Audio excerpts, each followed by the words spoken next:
for 30 days. Prepayment risk. Yeah. All right, what do we got here? Oh, we saw that last time.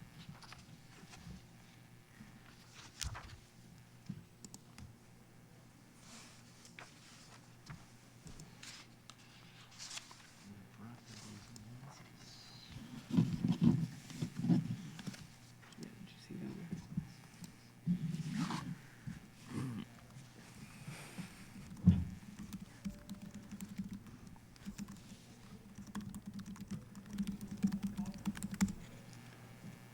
Ready to go? It's 7 o'clock. I'd like to call the meeting to order. Invite everyone to please rise and join us in the Pledge of Allegiance. I pledge allegiance to the flag of the United States of America and to the republic for which it stands, one nation, under God, indivisible, with liberty and justice for all. Kathy, would you call the roll, please? Jim Demick. Here. Steve Nelson. Here. James Shiloh. Here. Julie Davy. Here. Jeff Jacobson. Here. Eric Jones. Present. Kristen Wren. Here. Quorum's present. Are there any changes to the agenda as proposed? Is there a motion to adopt the agenda as proposed? So moved. Second. Moved and seconded. All in favor, say aye. Aye. Opposed, same sign. Motion carries.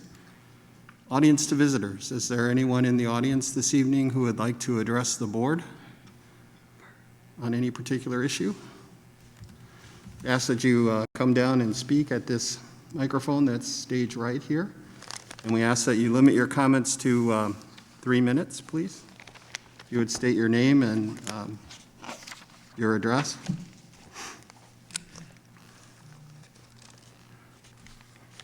Good evening. My name is Jason Axt. My address is 1020 Kirpin Drive here in Sycamore.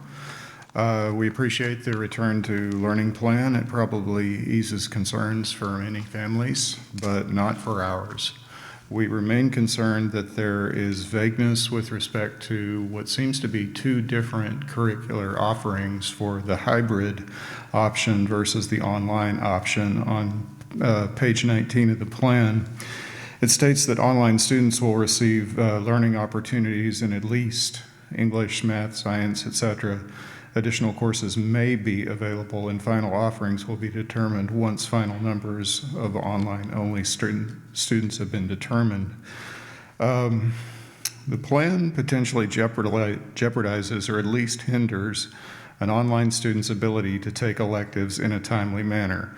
For students interested in attending college, this potentially interferes with their ability to start meeting electives, especially if those electives turn out to be not offered once there's a commitment to sign up for which plan you want. Further, neither delivery mode explains how or if honors and AP classes will be offered.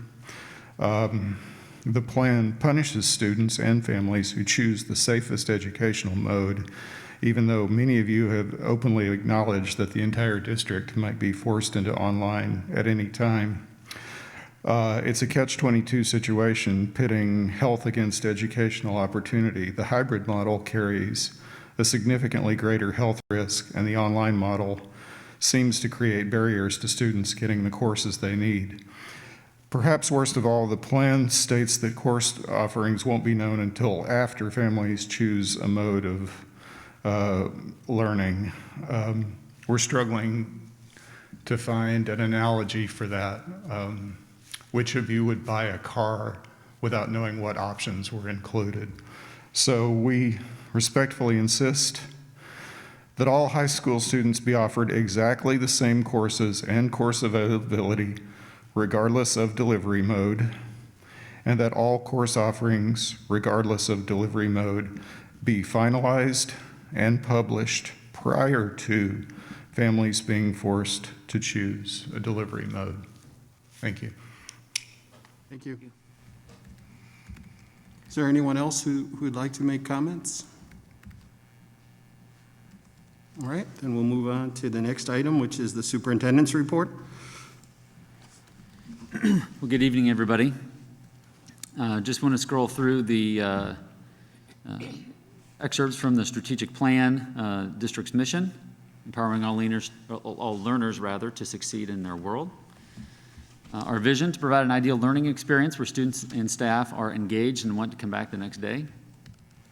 Core values, I'm not going to read through all of those, you're familiar with those.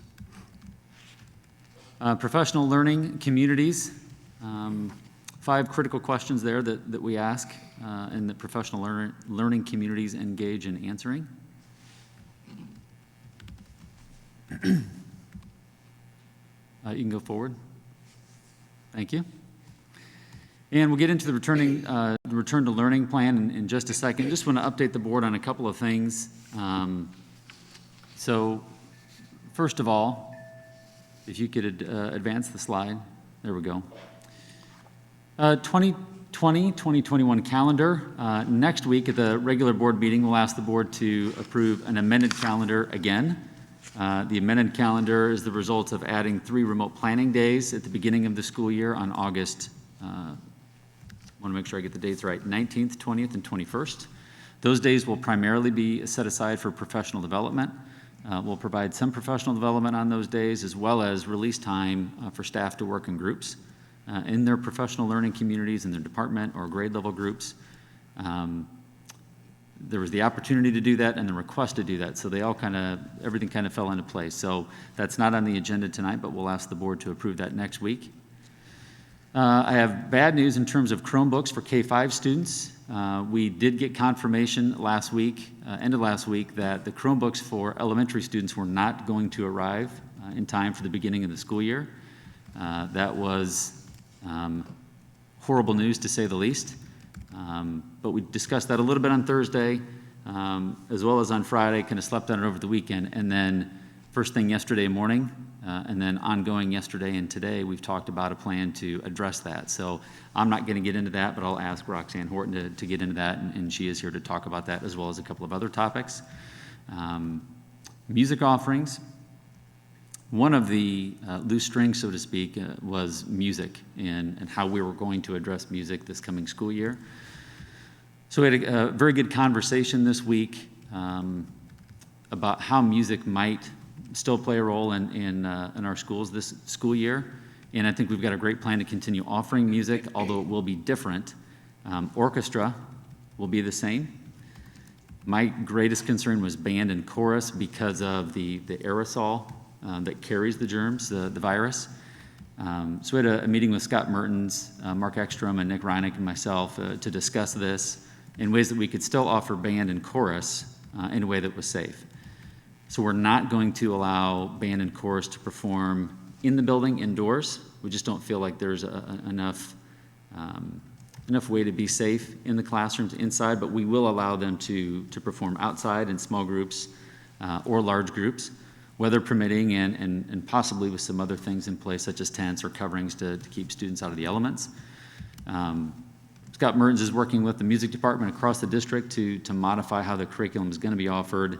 We do not anticipate changing the grade levels where music is offered. So in other words, orchestra will still start in the 4th grade, band will still start in the 5th grade, but they'll make adjustments to those classes, at least band, so that students aren't performing inside, but they can still become familiar with the instrument, still use virtual tools online, and instructors can see that and give feedback as students get older into the upper grades. So that was one decision that we were able to make this week. Mr. Axe asked a very good question and raised a very good concern, and this is probably one of the top concerns we've worked on over the last week was, what were the curriculum offerings going to look like? And we believe that we're going to be able to offer all of the classes under the hybrid and the remote plan that we would offer during a normal school year. They will look different because of time and the condensed schedule, and because some students will be online and some students won't. We'll talk about that a little bit more tonight, but I did want to address that. I think it's a very valid concern and one that we've worked very hard to address. Last but not least is professional development. This was a recurring request from staff to just get as much professional development and support as possible before the school year started. So I'm going to go back to those 3 days in August, the 19th, 20th, and 21st. Again, those days will be targeted for professional development.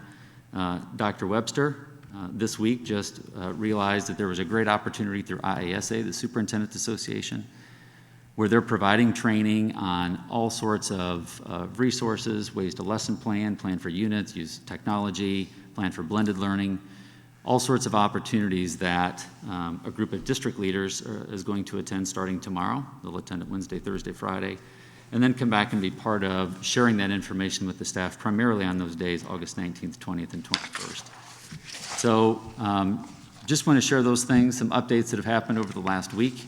We'd be glad to answer any questions, but I will tell you ahead of time that some of these things are going to be discussed by Roxanne as well as the principals this evening. Before we jump into that, any questions for me? Just in terms of curriculum, are we going to have the same availability for honors courses and AP courses? I believe so, yes. Yeah, and we'll talk about that tonight a little bit more on how that's going to look. Any other questions for me? Well, in just a second, we'll get to the experts. They can come up and talk about what that's going to look like at the elementary, middle school, and high school level. There are a couple of other things that I do want to touch on. If we can go to the next slide. Self-certification. So what's that going to look like when staff or students come to school?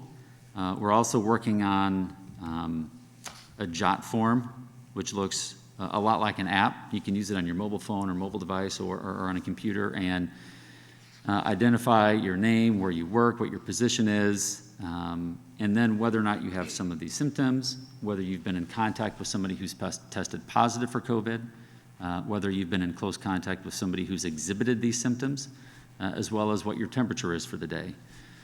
So this is part of the self-certification process that we'll ask staff to go through every day, as well as parents to go through with their students every day, is to enter that information so that we can, at the very end of that survey, based on the answers, it will tell parents or staff members, gives a green check mark, you're clear to go to work or go to school, or a red mark that indicates that because of your response to one of these questions, you shouldn't be at school and should instead consult a physician or your doctor.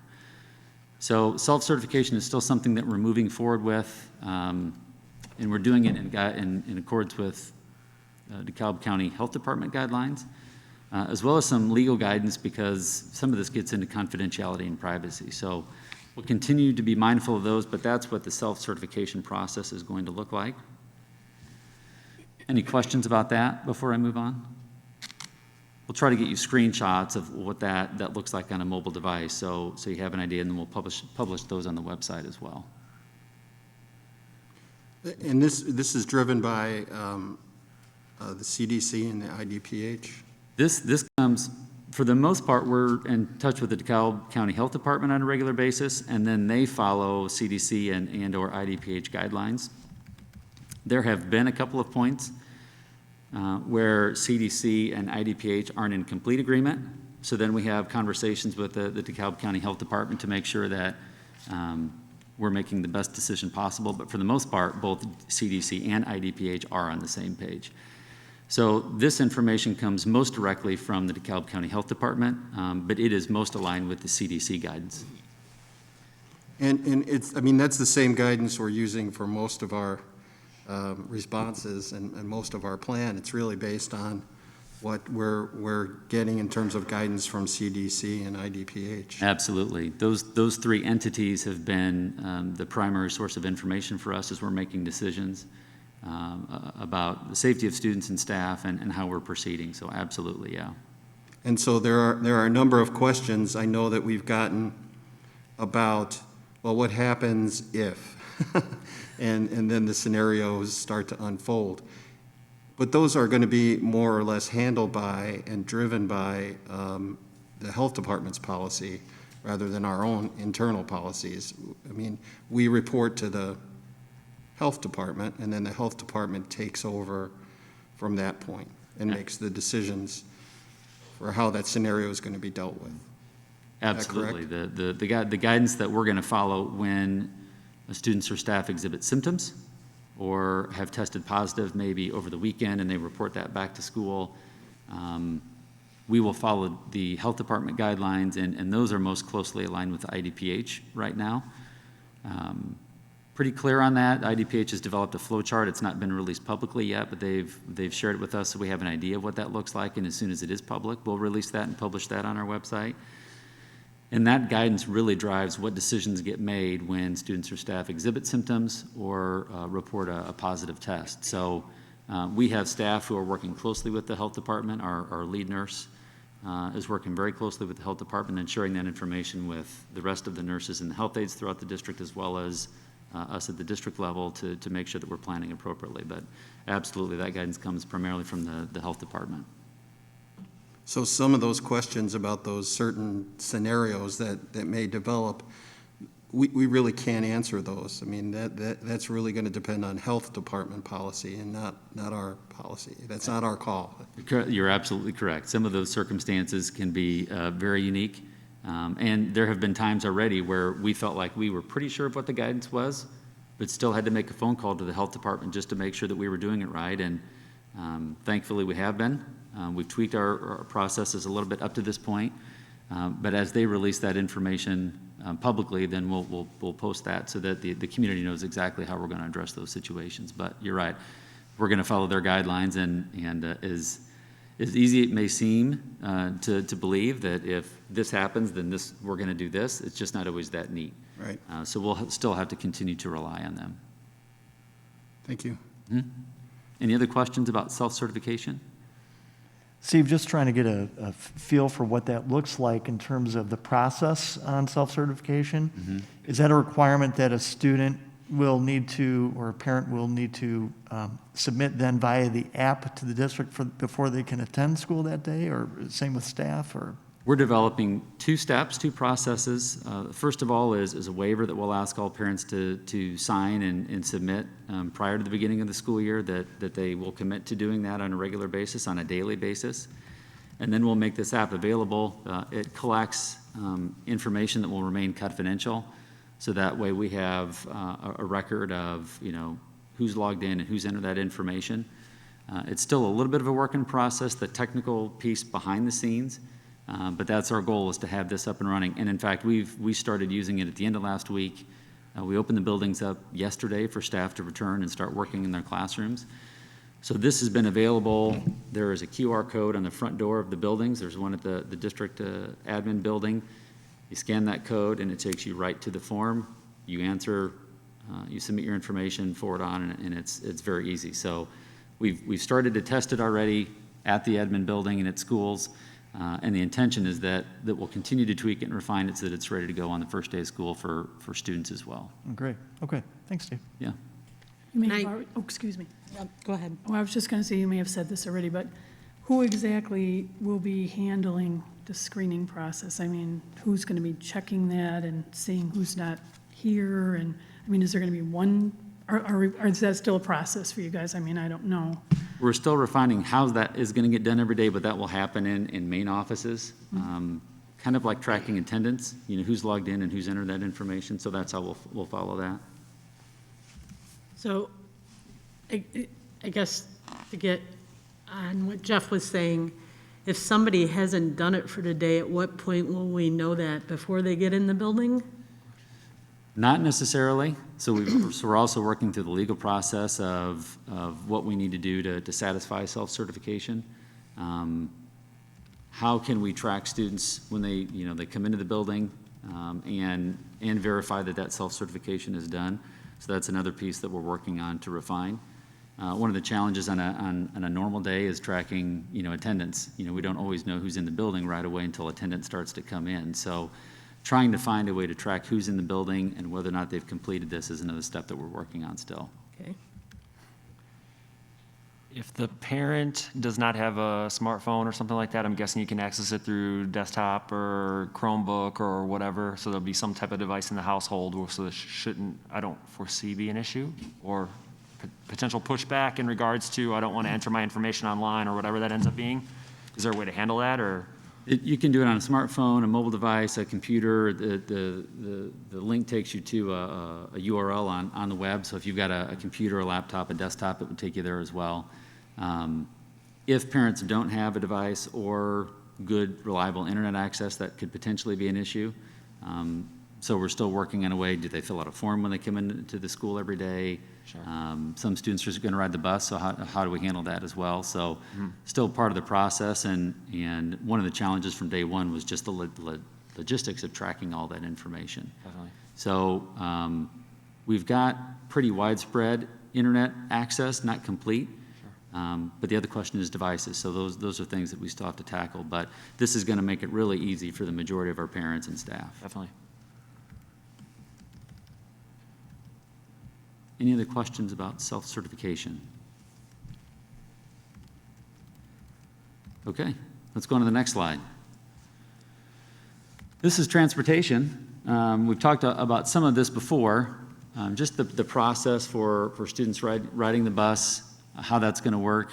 And really this kind of falls under Nicole's area. Is there anything you'd like to touch on, Nicole? Nothing specific that isn't on the slide already, Steve. If you want, I can talk through this slide. Yeah, that'd be great. Sure. So currently, we have the hybrid schedules uploaded to our transportation software. And so the questionnaire that went out to the parents yesterday allows them to opt in to transportation if they're an eligible rider. So once that questionnaire is filled out, they have until Sunday to do so, and we can start our routes then. So we're just kind of waiting now to see who's actually going to be riding the buses. So our tentative date to get routes out would be Friday, August 14th. And then we know we'll have some changes that need to be made between that and the start of school. And so we'll send out a final bus schedule on Tuesday, August 18th. This will be the same as last year. They'll be able to log on to their Infinite Campus portal and look at the information there. They'll get it by email, phone, and then by text. Students are required to wear their face covering on the bus before they enter in. We know that we are allowed up to 49 students on a bus, although we're going to try our hardest to make sure we have the social distancing on that bus. Families are allowed to sit next to each other, so we will do that to the greatest extent possible. As far as logistically, how students are getting on the bus, they will load from the back front. So the first students will go all the way to the back, and then we'll load coming forward. They will have assigned seats, so we're working with our software to be able to print out where those students are sitting on the bus every single day. The windows are required to be open, so we have airflow going through. So again, we've just let parents know to have their students dress accordingly. And then also just talking with your students as far as social distancing at the bus stops and not have those large gatherings before the bus gets there in the morning.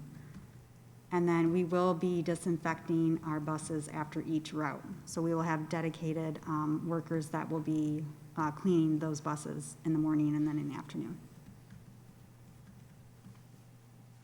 Any questions on that? I don't have a specific question to that, and I apologize if I put you on the spot, but I've had lots of contact this week about how disappointed parents are that we're not able to bus their students to a daycare. Mm-hmm. Can you speak to why that's impossible for us, or why the decision was made that we can't do that? So when we made that decision 3 years ago, a lot of that was based on the availability of our drivers, the shortage of drivers, our routes. And so we made that decision, and the cost of it, just to bus those students that then we don't get reimbursed for. So we made the decision not to do that. So with this, I will share with you, we are short even more drivers. Has nothing to do with COVID. We've been short for the last 2 years, and that's statewide. That's not just something that Sycamore's seen. So especially with the staggered start times now, we're gonna have less buses available. So logistically, it's just not something that we're able to do right now, and we're crunched with how many kids we can get on a bus. So, I mean, if we had doubled the fleet, maybe that would work, but it's just not something that's feasible at this time. We are talking with the YMCA and the Park District, and maybe being able to work with those two entities to be able to bus our students to those two places. But again, we have to wait until we finalize our routes and see if we have a driver available to do so. Perfect, thank you.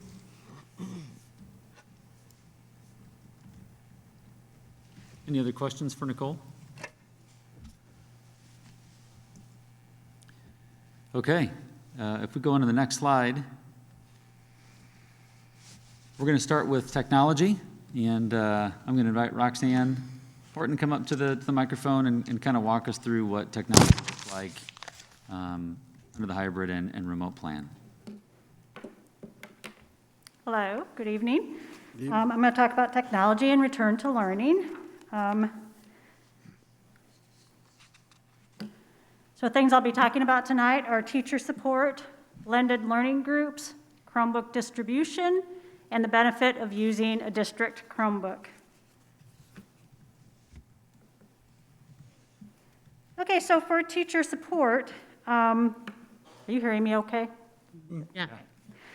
For teacher support, here are some of the ways that we plan to support our teachers during this time.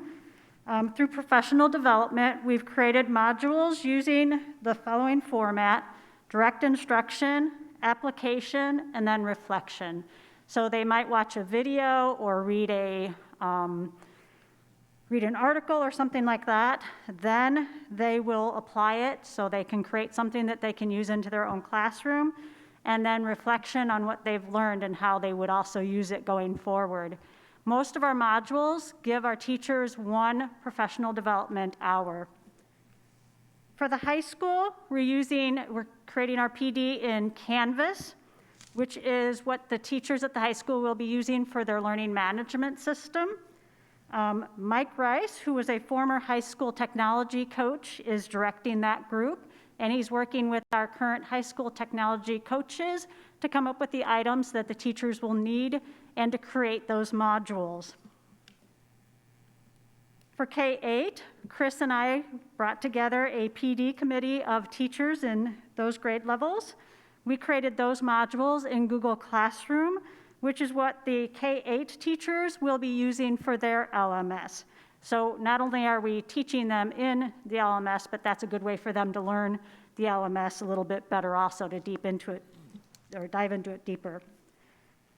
Other resources that are available on our learning and teaching website, we have other locations that are providing professional development, including the Illinois Virtual School, the Learning Technology Centers, Illinois Education Association, the Regional Office of Education, and other locations providing professional development. Some of those, actually the majority of those, are actually free for teachers to take, so they can earn their professional development hours. Chris is going to be providing, Mr. Wilder actually talked about this, a 3-day virtual training to assist in unit creation for our team leaders and others in the district. And then probably one of the best things for our teachers, I think, are going to be those 3 days that you agreed to, so that since we changed our calendar, so that they're going to have a chance to actually collaborate and develop units in their PLC groups. Support for technology in the buildings. At the high school, our certified teachers will offer educational support. Actually, this will be at all of our buildings. We'll offer educational support to our staff. At the high school, we have Mark Holstein, who is released part-time to offer that support, along with our technology coaches who are released for 1 period each day. Those are Phoebe Ballantyne in math, Molly Momenteller in English, Sarah Turner in social studies, and Sydney Zune in science. So we spread that around to all the different curriculum areas to give the most support. Our non-certified people in each building will then provide the technical support for our teachers and for our students. At the high school, that includes Jean-Marie Peak and Andre Charles. At the middle school, our certified position is actually currently open due to the retirement of Dave Meyer. We are working closely to come up with a plan for the middle school and the certified end. And our non-cert person is Max Clote, so he'll be offering that technical support. In the elementary buildings, we have Liz Curlin at North Grove, Brian Borelli at Southeast and West, and TJ Lind at South Prairie and North as our certified support for our teachers. These teachers will not be scheduled this year for specials. Usually they're one of our specials with the art, music, and PE. We are going to not give them classes this year so that they will be able to give more support for the remote learning. Notice I said 3 of them, and we have 5 elementaries. So in order to make sure that we're providing support in all of our buildings, we have our non-cert staff members, Terry Crawford and Michelle Scribano, who we will also put out into the other buildings that aren't covered for that particular day, so that all of our buildings are covered. Terry and Michelle are non-certified, so they will be doing a lot of the technical part of it. Liz, Brian, and TJ have done technical in the past also, so they'll also be able to do that support for our teachers. Some additional resources that we're going to offer. So we've added some additional resources district-wide to assist our teachers in the hybrid remote learning models. One of those is Screencastify. Screencastify is a program that's a screen capture program, but it also allows you to have a video of the teacher as they're teaching. So you have like the PowerPoint we have up there, maybe down in the corner, you would then have the teacher actually giving the lesson. Students can also use this, so it's not just a resource. Students would be able to use Screencastify to demonstrate their learning. Edpuzzle is a perfect companion for teachers for creating interactive lessons. Teachers can take an existing video or create their own and add stopping points with questions or do voiceovers to enhance the learning. Fortunately, as we've been looking at new resources, we have been looking at resources that do have digital content. So you're very much aware that last year we did get the math program that had a digital component to it, which is why we were really strongly into wanting to get those Chromebooks into the hands of our high schoolers. This year, they've purchased a biology, the biology curriculum that also has a lot of digital components to it. So those were things that we already had into the works that will work well with our learning. But we also purchased some additional digital content to help our students, or I'm sorry, teachers and students, including extra labsters for the biology. So we had purchased some labsters with the biology curriculum, and we purchased some more. Eureka Digital Math, our Lucy Calkins, which is our reading. We purchased some more digital content for that. Schoolwide is actually being proactive, another one of our reading programs, and they have added more digital content to their program. For pre-K to 5, we also added Seesaw. I hear teachers cheering in the background. That was something that teachers really wanted. So we have added Seesaw for those teachers. And then we are adding, Securely is our filter that we're using currently for our Chromebooks, and we're going to be adding Securely Classroom, which is going to allow teachers to see what is on the students' screens, to take their screen and push it onto the students' screens, and it will allow them to push content onto the students' screens. These resources should make for an easier transition for our teachers and for our students. Okay, our blended learning groups. We used Infinite Campus, which is our student information system, to create our blended learning groups. These were pushed out to our parents last night. So the groups that we currently have, Hybrid A, which is Monday, Wednesday, and some Fridays. Hybrid B, which is Tuesday, Thursday, and some Fridays. Remote A and Remote B. So those kind of coordinate with our Hybrid A and B. If you were a Hybrid A person who then chose remote, we put you into Remote A. If you're a Hybrid B person who chose remote, you went into Remote B. That will assist us later on if students then choose to come back into the hybrid model. We also have the 5-day group, which are the learners who require a little more support. Our 4-day group, which are our early childhood and little Spartans. So Infinite Campus has been working hard to try to catch up with everything that's going on, just like we have been. And they don't have quite everything ready for us yet, but they're working hard. So in the next 2 releases, they're bringing out some further enhancements. One of them is the attendance preferences for virtual students. This is the method of taking attendance and will allow teachers to then see who is supposed to be attending their classroom that day and which students are supposed to be virtual learners that day. And the ability to see grouping. So that's one thing that actually doesn't exist right now in Infinite Campus. It's kind of difficult for us, even on our back end, to find which group students have been put into. But in the next release, then that will be there for parents to see and for teachers to see. And that will come when we have switched the portal over to FY21. So we haven't quite switched it over to FY21 yet. Okay, technology distribution.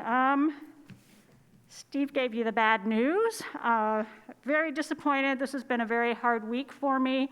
Lots of new gray hairs that have come up.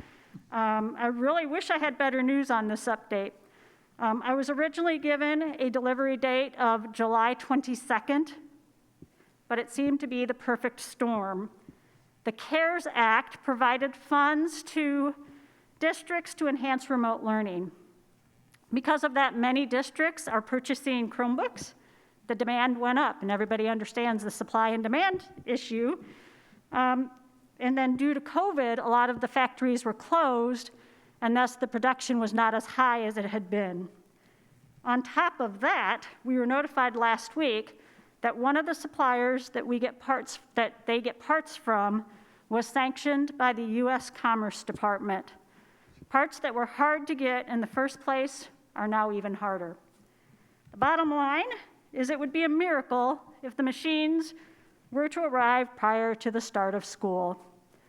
So I hope you all believe in miracles, and we can hope. I inquired if it would make a difference if we went to a different model, but the bottom line is we've been in line for these since May 8th. They are currently quoting the following. HP is quoting November, and Dell and Acer are quoting December. So it wouldn't make sense for us to get out of line at this time. Okay, so for distribution of the devices for the high school, we had the good foresight to allow the 10th through 12th graders to keep their devices over the summer. We'll be sending them a reminder soon, telling them to please plug those in and check them out to make sure that they're working correctly. And if they have any issues, we would like them to contact our help desk at syc427.org so that we can then get those in for repair. For our freshmen and our new students, these are going to be passed out during the material distribution at the high school, which is scheduled for next week. Although freshmen who were in 8th grade algebra and geometry, since they were the same machines that they would be keeping in high school, those students were allowed to keep theirs also. So those students already have theirs. For the middle school, the devices for the hybrid will be passed out during their, by team, so on their hybrid day. And then a day will be chosen for picking up devices for remote learners. So we need to kind of figure out how many remote learners we're going to have to kind of help us decide how we want to get those passed out. Once the new devices have arrived for the middle school, we'll exchange those devices. Those devices will then be passed down to the elementary schools. So Steve he said K-5, because they're the ones who are kind of getting affected the most by the delay. But the original Chromebooks were purchased for the 6th through 8th grade. And then our CARES Act money purchased them for K-1. For the elementary school, the devices are going to be provided first by those who need them for remote learning. Those who have devices will be able to use their own, but we'll need to sign a waiver so that they understand that our filtering and such won't be on them. So a day will be chosen for that. Other students will use the devices in their classrooms during the hybrid days. So we're going to keep those at the particular elementary schools and allow those to be used during the hybrid days. That allows us to work with fewer computers. We'll have to sanitize them between A and B day, but the students then will share, the A and B students will share them. Once again, once we get the Chromebooks for the middle school and the K-1 devices, we will then pass out and provide Chromebooks to all elementary students. Hotspots for Wi-Fi access. If we have families that need a hotspot due to not having internet access, we would like them to contact us so that we know how many will be needed to allow us to make sure that our supply meets the demand. So we will be sending something out to the parents, seeing how many of them need hotspots, and then we will keep a list of those parents to make sure that our supply meets the demand. This question was kind of asked. I believe, Eric, it may have been you at the last meeting, as to whether or not we could just have our students use their own personal devices.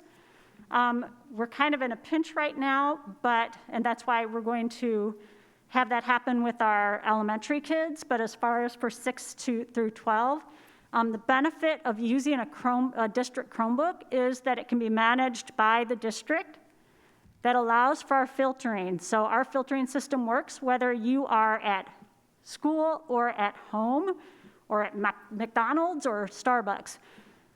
It's easier for using G Suite for education applications as a student and a teacher too, and as myself, as I discovered this week. I was on a site and I found a great resource. I rarely log into my Gmail account because I really only used it before we went to Gmail here, and I had some applications I'd created. And so I saved a file, and then I found another item, and I saved that file, and I went to put it into the folder I had just created, like not 5 minutes ago, and I couldn't find the folder, and I was like, I know I created it, where did it go? Well, the problem was I went back to the other tab that had that first file, and it was in my personal account, not in my school account. So with our Chromebooks, you log in with your school account, and that's the only account that's showing on that particular machine. And so when you save things into your drive, they are going into your school drive. The ability to push out applications such as secure testing. So we have kiosk mode that we have to push out for our testing, which then locks the students into a browser. So we can do that on a district Chromebook. Easy access to the district Wi-Fi. In fact, that was one thing we were saying for students who don't have access. You could take if you live close to one of our school buildings or the administration building, you could take your Chromebook to that location and sit outside, open it up, and it's going to connect to our Wi-Fi. So it's kind of another McDonald's or Starbucks without having to pay for anything. The ability for us to troubleshoot and repair issues, and not even just the technology people, but even our teachers. If students are using their own devices, they could be using a Surface Pro, an iPad, a MacBook, and the teacher might say, okay, hold down your Alt and now hit your F5, or do these commands, and the student might look at their device and go, I don't have that. So it's easier for teachers to direct students on what they're doing. And on our end, as far as for repair issues, we would not repair a student's machine, obviously. And for us, we appreciate the fact that we can buy parts because we have so many of the same model that we can buy parts and we can fix our own machines. Manage the Chrome version. Some of you might say, well, why would I want to stay at a version behind on Chrome? Don't I want to keep moving forward? We actually had that happen this year because our state testing said that they would only be compatible with Chrome 79, and that you were not to allow your Chromebooks to go further than that until testing was over. So we actually had to stop our Chromebooks from updating. And then I did mention earlier the securely classroom management system. So the ability for our teachers to see what is on the student screens, to push their screen to the student screen, to freeze the student screen, and to make sure that there aren't any extra tabs open on their screen going to other locations. So in order to do that, it has to be on our district Chromebook. So those are some of the reasons why we want to standardize with the Chromebooks in the district. But as I said, until we get our Chromebooks in, we're kind of between a rock and a hard place. So we're going to do what we can do to get the most students with the technology into their hands. That was my part. Are there any questions? I guess I just have a question in regards to when do we think we're going to get them in? I mean, are we looking at maybe a couple weeks, couple months? Do we have an estimate? So the email that we got said that they are 5 weeks out. That doesn't mean, though, 5 weeks from today necessarily. It's more so 5 weeks from when we were supposed to get them. Technically, we were supposed to get them, technically, our vendor was supposed to get them in June. So we had white glove service for them, on them, and so they were supposed to get them in June, and they said July 22nd was doable at that time because we didn't know everything that was going to go on. So we're hoping middle September, end of September, but Okay. I can't give you a for sure answer. Sure, so obviously quite a while before, at least in the K through 5 instance, they're going to have a Chromebook issued by the school for them to use. I would assume then we got alternatives for the e-learners who aren't going to have a Chromebook and how they're going to be able to proceed for the next 5 weeks? E-learners, meaning the remote learners? Remote learner, sorry. Yeah, remote learners will get a Chromebook because they're going to be out of school all the time. Hybrid learners will have access to a Chromebook when they're at school. Okay.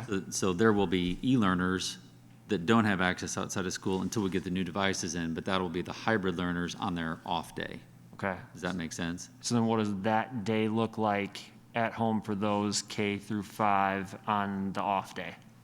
That's a really good question, and we've got a group coming up to answer that here in just a little bit. All right, fantastic. Thank you. Roxanne, can you speak to, it sounds like we've added a bunch of different digital services, and that's to be expected, but can you speak to what our limitations might be as far as one of those service providers having an issue, some sort of outage? We know those come up all the time, but you know, what's the level of reliance we have on our remote learning on, say, Google? If Google were to be down for 24 hours, 48 hours, how does that impede our ability for our learners to, and the school district to function, say, you know, in a remote-only sort of environment? So I think we are, that's what I'm looking for. We have so many different partners that we're working with. We're not just relying on one particular service. Would it be an inconvenience? Yes, it could be an inconvenience, but we could always, teachers are really good at kind of doing things on the fly. And so you always have to have something in your back pocket just because you never know what could go on. I guess the worst case scenario would be obviously if our fiber line was cut between here and the internet, you know, NIU, which is where we pick up our internet service. Right, but so would that affect the students at home? I guess that was going to lead to my next question. Was there was some talk last week about what those remote learning days were going to look like as far as was the teacher, was it going to be pre-recorded content? There's an expectation that there's 2.5 hours of interactive content. Are kids at home going to be watching the students live in the classroom? And if so, is that something that our infrastructure right now can support? Is that something you're prepared to speak about? Okay, so our internet getting cut wouldn't necessarily affect the students. Teachers could always, at this time, and I'm not sure if I'm speaking out of turn here, but teachers at this time, I believe, would be doing their teaching in the district itself. But if it was necessary for somebody to go to another location so that they would get internet access, that would be possible. I think maybe some of your questions might be answered, some of that question might be answered by our elementary, middle, and high. Okay. I'm mostly just concerned about what our capability to push whatever that remote learning is going to look like, at least the synchronous part that's relying on, you know, a high amount of bandwidth. If you're going to have 200 teachers pushing a video connection simultaneously through the district's fiber connection to 3,000, 4,000 students all learning remotely in our. Based on conversations at this time, they wouldn't necessarily be pushed out at the same time. Also, the fact that things would go through, like many videos would be housed on Google, which is outside of our district already, so they would be created and already up there. So there's, because we're using so many different services, I'm not anticipating that being a problem, but it would be something that we would obviously monitor. Thank you. Anything else? Thank you. Thank you very much.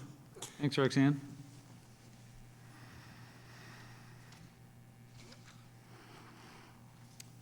Next group is elementary. So they'll come up and talk a little bit about what a day in the life looks like at the elementary school, may answer some of the questions that have been asked already too. So.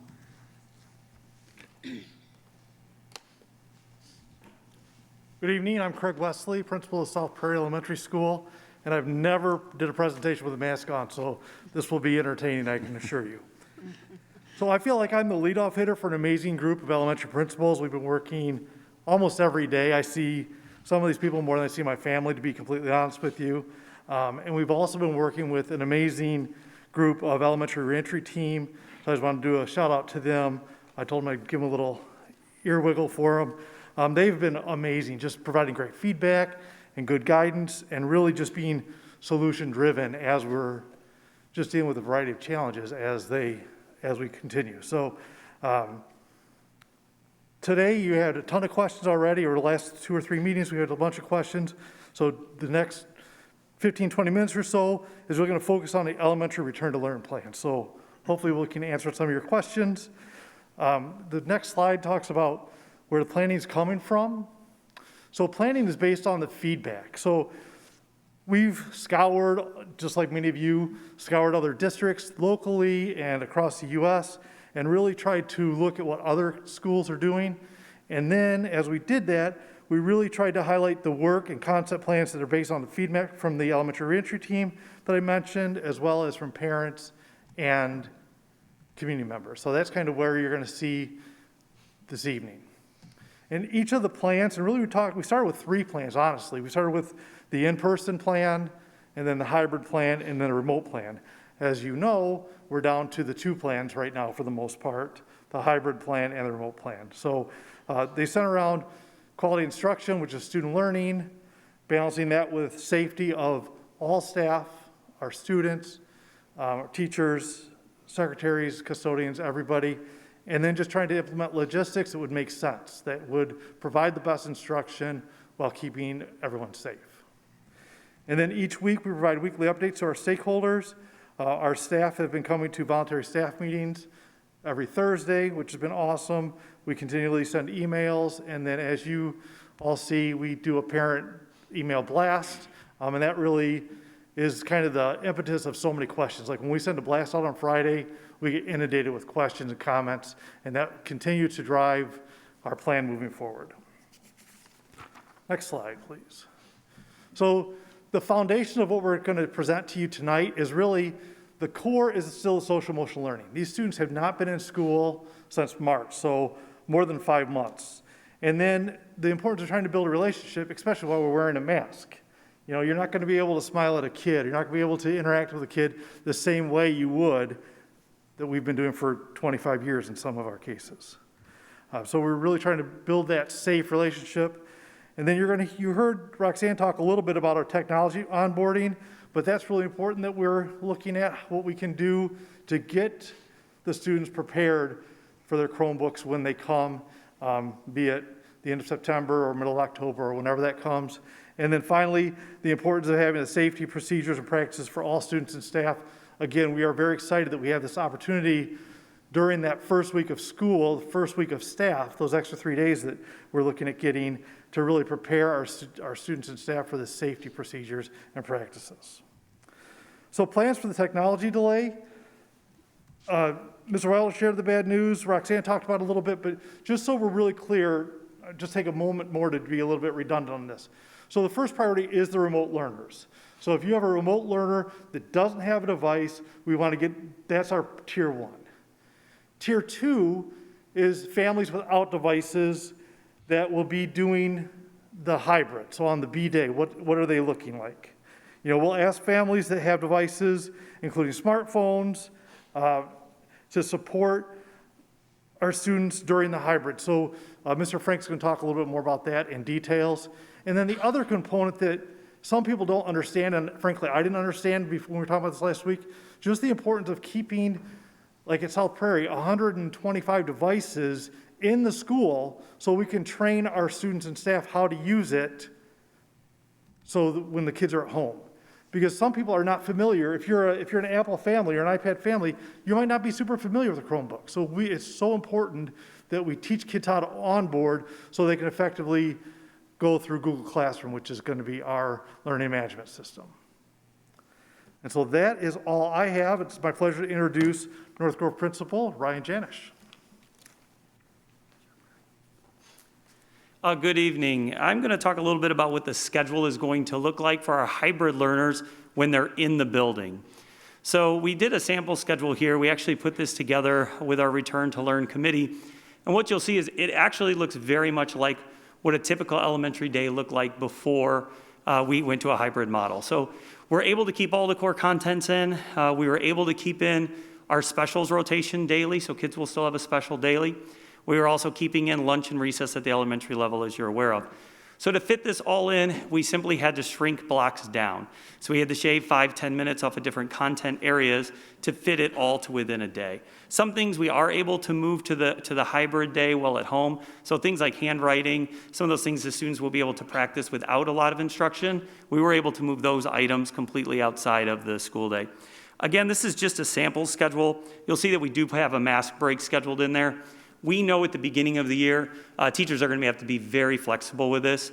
We also know there's going to be additional time for procedures such as hand washing and other safety practices. So we know that this is a sample schedule. We'll be working with our teams on what this will look like at each individual grade level, but we wanted the board and parents to see what the day is really going to include. And for students, you know, students are going to come to school and they're going to see their schedule mirror very similar to what it has mirrored in the past. So we felt like that was an important thing to note.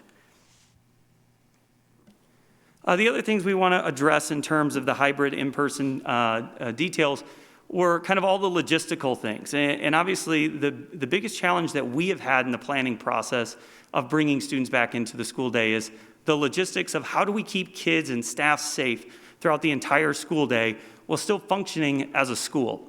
So the first thing that kids will notice is when they arrive to school, we will have staff outside greeting them. We will give them safety reminders about making sure they have their mask on appropriately. If they forgot their mask, we'll simply get them one. We are then going to remind them to use their social distancing as they enter the building. They'll go straight to their classrooms. At the elementary level, we are still using lockers and cubbies. I know that's been a question that we've had from parents. The way that we have been able to arrange lockers and cubbies, we're basically alternating teacher assignments by locker along with A-B status. And so we are actually able to put a student about every 6 lockers or every 8 lockers away from each other, depending on your building by the number of sections, so that when students do go to their lockers by class, there is a 6 to 8 locker gap between them and the next student. So we really feel like that's a great option for our elementary students in terms of safety. Lunch and recess, again, was something we had a lot of discussion about within our committee and the administrative team at the elementary level. So trying to provide the safest environment possible during both those times. So we will be keeping cohorts of students or classrooms of students together during that time. We will be using assigned seating, but those tables will be assigned by teacher, so we won't have students from one third grade room with students from another third grade room at the same lunch table. That's not going to happen. We're going to keep those cohorts together. Same thing during recess. During recess, we will be assigning grade level teachers areas of the playground that they can play on, and those will rotate each week. So all students get a chance to play at the different areas, but we are keeping those cohorts as safe as possible and limiting that exposure to the number of students that they see during the day. We felt like that was a very important safety piece.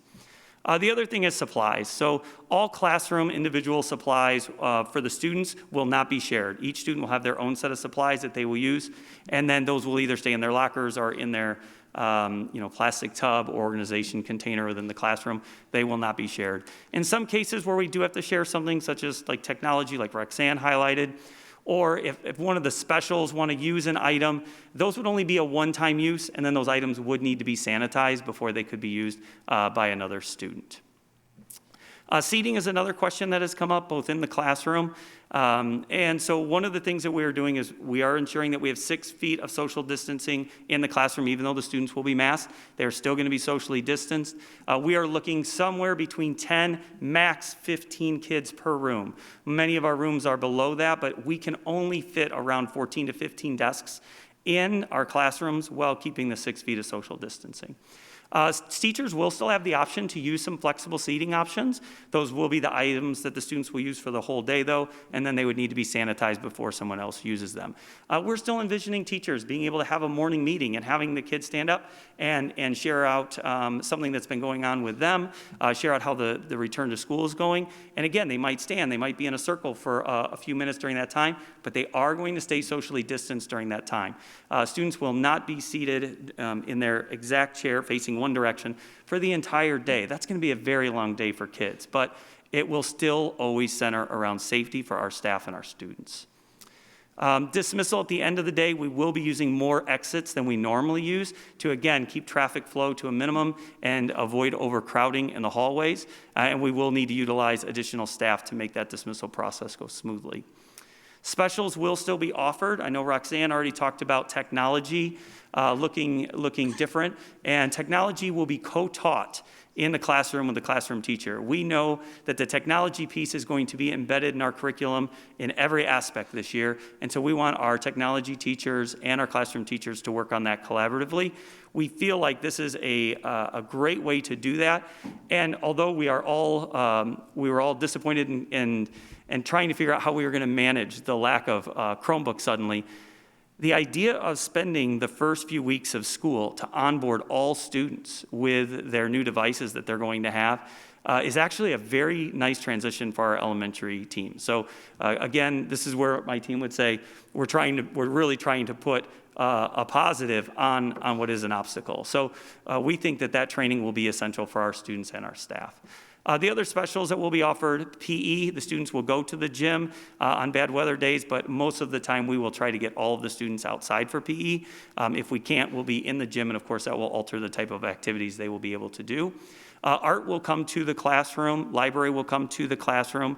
Music will probably still go to the music room at this time. It's just a larger space. And again, our method for looking at specials were, do the students have to sit in an assigned seat that then would be shared by multiple students? And obviously in the gym and in the music room, that's a no. So we do feel like those spaces are spaces they could go to. Additionally, the equipment in those rooms would just be too hard to move to individual classrooms. If they did need to use them. Again, those items are not going to be shared class after class, though. So if PE used, for example, the basketballs with one class, then maybe the basketballs are done for today, and they would have to use a different item with a different class. So, and these are things we've started talking to those teams about, so they can obviously adjust their offerings. The other thing that we felt was very important to mention here is students will not be moving into another grade level classroom. So in many of our models, especially in our 5th grade models, we would try to run a modified middle school schedule to allow students that opportunity before they go to the middle school. So they might have one teacher for math and another teacher for social studies and another one for science. And our students would actually have a passing period and move around in the hallway. It was all a part of our transition process for middle school. We will have to discontinue that at this time, and we will be moving staff around instead of students. So again, that cohort that the students are with for the day, that 10 to 15 students, that's who they will be with for the duration of the day. The other question that we wanted to address as well that we've seen is, how will related services or support services look? So we are going to ask our related services and support service staff to push into classrooms as much as possible to provide support.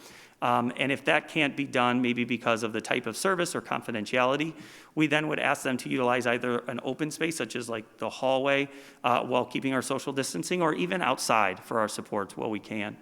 If a student or a group does need to go to a small group workspace, which again, would typically be very much our norm for some of these services, we would make sure all safety protocols are followed, in other words, social distancing and the cleaning process when they're done with their services. So hope that answers several questions about what the hybrid in-person looks like. Mr. Franks over at North Elementary School now is going to come up and talk to you a little bit about what the hybrid learning day will look like during a remote day.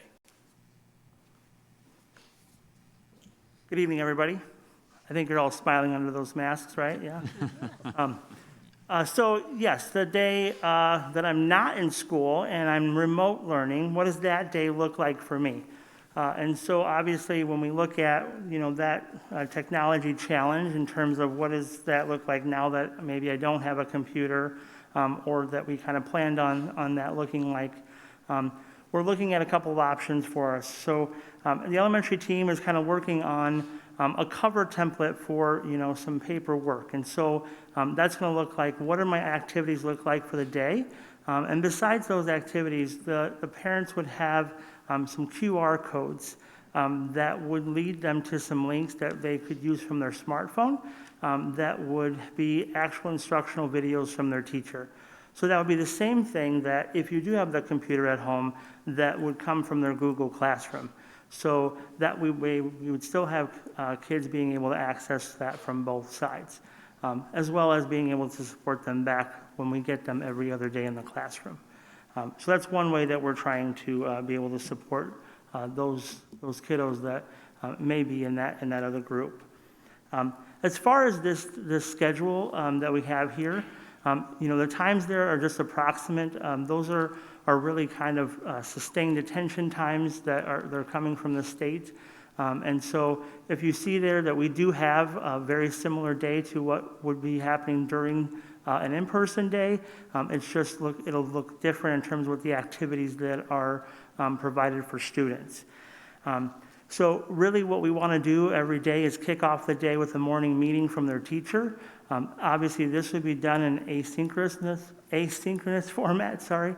And so this, in terms of a Sycamore model is anytime, anywhere. So whenever you have a chance to kind of click on that and see, the teacher will kick off the day, kind of highlight the agenda, preview some of the activities, and give a purpose for what their work is for the day. In a Google Classroom format, the activities would be laid out by a certain time for the day, so parents would know and schedule in advance kind of what they're looking at in terms of what the responsibilities are, kind of go through those with their student, and then at the end of the day, they know that there's always going to be a scheduled check-in time with their teacher. With this early dismissal schedule, two things are really important for us that are able to happen. One is that scheduled check-in time with their hybrid kids that are home. We feel like that's very valuable to be able to support those foundations that we thought or talked about it earlier in the evening. That was very important to our reentry team. It's very important to our elementary group. We want to be able to have those connections with kids about instructional ideas and things that we need to connect with them about, as well as that social emotional piece.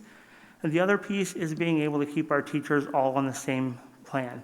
So we want to make sure that we're giving them some common time within the day to meet with their professional partners, instructional leaders, and do some of that PD to make sure that their pacing is correct or on pace with each other, to be able to make sure that our hybrid learners and our remote learners are kind of keeping that same pace, having similar activities, and access to similar experiences.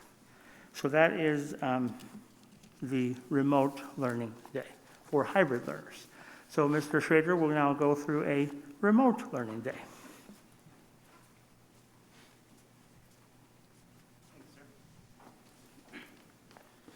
Good evening, everyone. So like Mr. Franks just talked about, the hybrid remote day was going to look very similar. If you guys could please go to the next slide. So our sample learning day for kindergarten through second grade, as you guys can see, we have a schedule. There's not times there because we're all well aware that some people are going to be doing this in the morning, some might be doing it after work and in the evening with their kids. So we're being flexible as far as what the schedule would look like. So at a home student, just like Mr. Frank said with the hybrid learning remote days, they would have a morning meeting. Now these would be recorded messages from the teachers, instructional videos, So these times are mini lessons that teachers would pre-record as well as independent work time. So a morning meeting for K-Second, 5-10 minutes, and then the math lesson activities is 20 to 25. Again, this would be a mini lesson pre-recorded from the classroom teacher as well as work time for the students. We have our virtual special up there, 20 minutes. This schedule, again, is looking just very familiar with the hybrid remote model. Looking at these times and things like that, we have a synchronous teacher support of 60 minutes. At the end of the day, our plan is that the teachers would do like a live session, 30 minutes in the morning as well as 30 minutes in the afternoon to check in with students, answer questions with any learning obstacles that they have throughout the day. The ISB is recommending length of sustained attention for the kindergarten through second grade is 5 to 10 minutes. And then their minimum is 85 minutes a day, as well as a max is 130 minutes per day. So we went through, and this is, like I said, our schedule for what a kindergarten through second grade schedule would look like. A lot of the questions from parents have been asking us, what is a remote day going to look like? So we felt like with our team, from our reentry team, has done a fantastic job of coming up with what the schedule would actually look like from a reentry perspective. So that's our kindergarten through second grade schedule. Our third through fifth grade schedule is very similar to what our K through second would look like. Again, they start with their morning meeting. The times are longer with certain areas. They have their math lesson and activities for 30 to 45 minutes, virtual special for 20 minutes. The writing lesson and activities is 20 to 30 minutes a day. The reading block is 30 to 45 minutes. The social studies science is 15 to 20 minutes a day. And then social emotional learning is 5 to 10 minutes daily. And then the synchronous teacher support, again, is the 60 minutes. ISB for the third through fifth is sustained attention would be 10 to 15 minutes, and the approximate is 125 to 180 minutes per day for each student. And then the synchronous teacher support would be 30 minutes again in the morning, as well as the 30 minutes in the afternoon for for students and parents at home. Again, this could be at the morning time and afternoon time, and then these would be posted so that if parents get home later in the day, they would be able to log on and see what everything is, because the lessons would be pre-recorded, and the the parents can get on with the students and help them do the pre-recorded lessons. At this time, I'm going to turn this over to Mrs. Crawford, principal at Southeast. Thank you.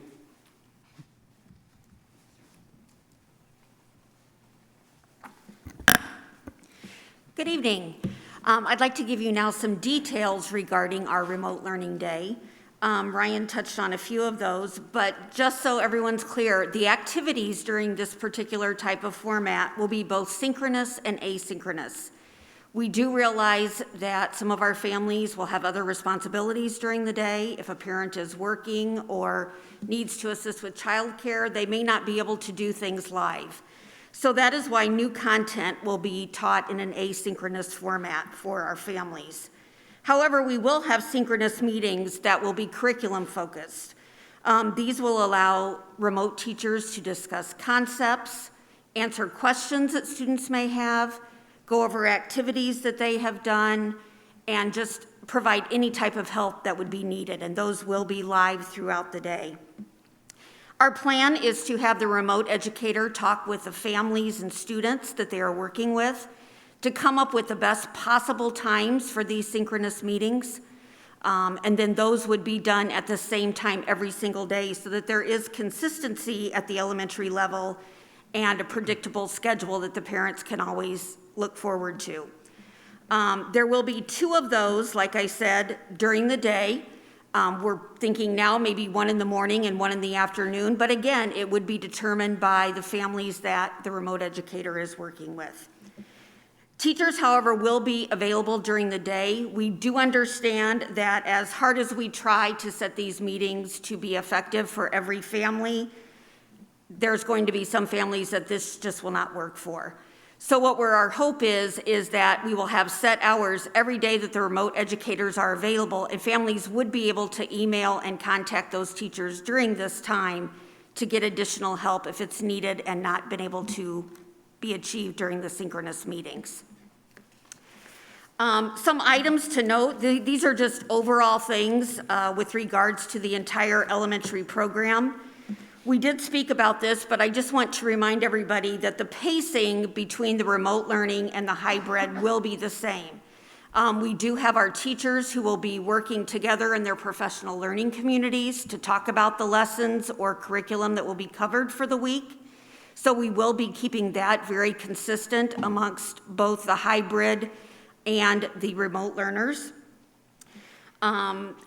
Roxanne talked a little bit about the supplemental instructional technology solutions, but we really feel that these will help us to keep our students engaged and excited about their learning. The learning management system, again, as we have already said, is Google Classroom, and we will be able to use these district curriculum supports throughout the Google Classroom. So things like our Eureka Math, Lucy Calkins, Mystery Science, Schoolwide, will provide more remote activities that the students will be able to look at and follow through for their learning.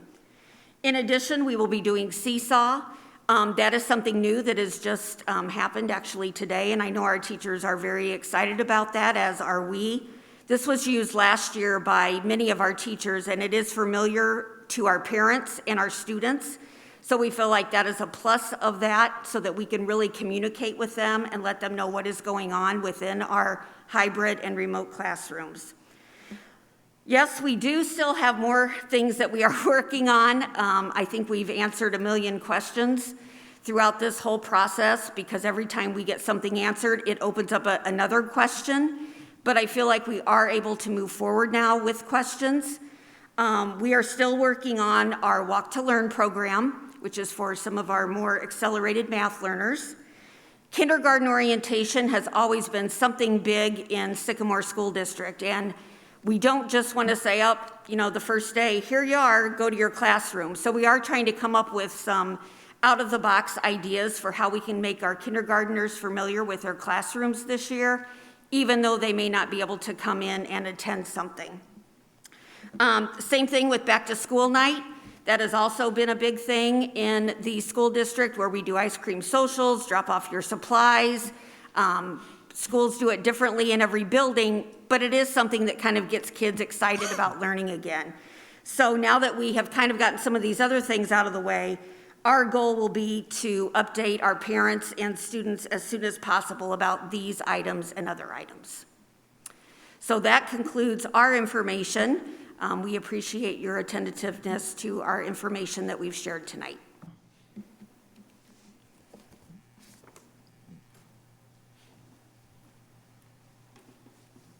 Be happy to take any questions you might have about the elementary plan.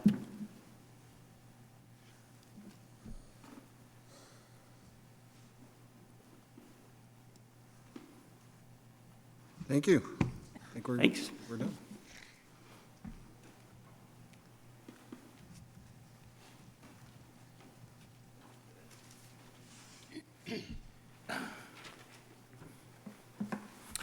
Good evening.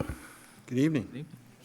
I'll start out by saying this is my 30th year of education. Normally I come in, I'm very confident that I know what the year is going to look like.